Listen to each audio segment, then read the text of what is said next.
Santapan Harian Rabu 10 Juni 2026.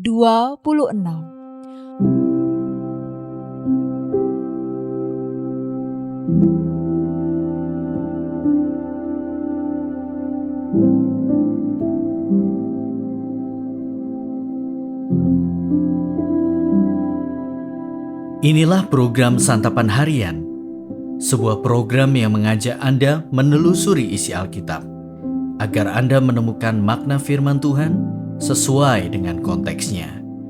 Santapan Harian tertuju bagi Anda yang ingin memiliki kehidupan rohani yang segar, kuat, dan sigap.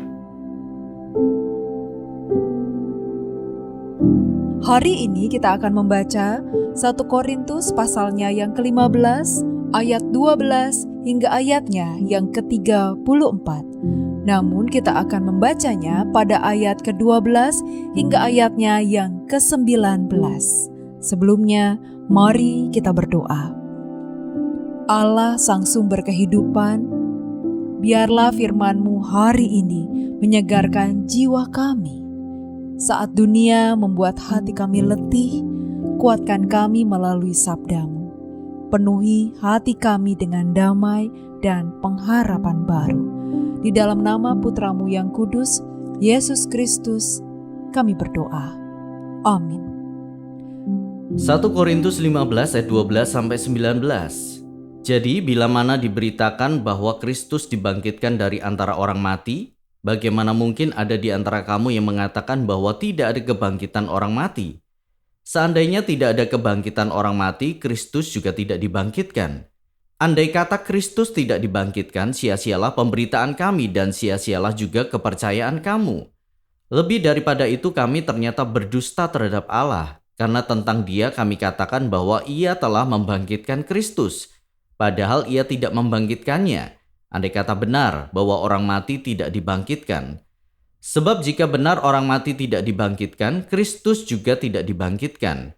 Jika Kristus tidak dibangkitkan, sia-sialah kepercayaan kamu dan kamu masih hidup dalam dosamu. Demikianlah binasa juga orang-orang yang mati dalam Kristus. Jikalau kita hanya dalam hidup ini menaruh pengharapan pada Kristus, kita adalah orang-orang yang paling malang dari segala manusia.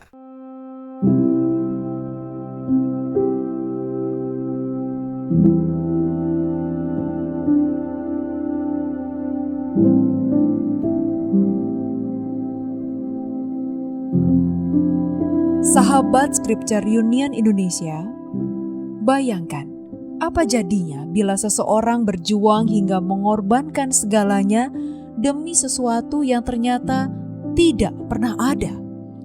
Pasti itu terasa sia-sia dan menyakitkan. Itulah yang Paulus sampaikan kepada jemaat di Korintus. Tanpa kebangkitan Kristus, seluruh pondasi iman Kristen akan runtuh. Kita kerap terikat dalam dosa dan tidak ada pengharapan setelah kematian. Kita hanyalah sekumpulan orang yang tertipu oleh harapan kosong. Karena itu, Paulus dengan tegas menanggapi ajaran sesat yang menyebar di tengah jemaat. Kebangkitan Kristus membuktikan bahwa maut telah dikalahkan dan hidup kekal bukan sekedar ilusi, melainkan janji yang pasti bagi semua orang percaya. Inilah jaminan bahwa mereka yang percaya kepada Kristus tidak akan binasa, melainkan dibangkitkan untuk hidup dalam kemuliaan bersamanya. Kebenaran ini bukan hanya untuk diketahui, tetapi untuk dihidupi. Kebangkitan Kristus harus berdampak pada cara kita menjalani hidup. Bagaimana caranya? Paulus menasehati kita agar kita tidak lagi hidup dalam dosa. Hal itu karena kita telah dibangkitkan ke dalam kehidupan yang baru melalui kebangkitan Kristus yang menuntun kita kepada pertobatan, hati yang kudus, dan semangat untuk melayani. Itulah iman yang sejati. Iman kepada Kristus yang telah bangkit juga memberi kita harapan yang teguh di tengah kesulitan, kedukaan, atau ketidakpastian hidup. Kita tahu bahwa akhir dari segala sesuatu bukanlah kesia-siaan ataupun kematian, melainkan hidup kekal bersama Allah. Hidup kita di dunia ini memang tidak selalu mudah. Namun, berpeganglah pada kebenaran bahwa iman kita kepada Kristus yang bangkit bukanlah keyakinan yang sia-sia. Kebangkitan Kristus memberi kita penghiburan atas masa lalu, kekuatan untuk bertahan di hari ini, dan keberanian untuk menghadapi hari esok. Tetaplah percaya dan setia. Jangan biarkan iman dan kesetiaan kita kepada Kristus goyah.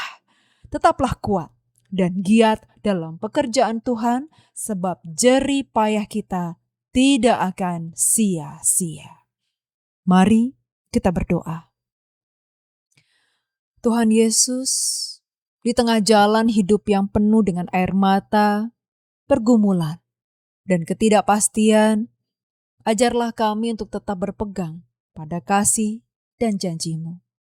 Saat hati kami lelah dan langkah kami melemah, teguhkan iman kami, karena Kristus yang bangkit adalah pengharapan yang hidup dan tidak pernah sia-sia. Kebangkitan-Mu menjadi terang yang menuntun kami untuk tetap setia, berharap, dan berjalan dalam kemenangan iman.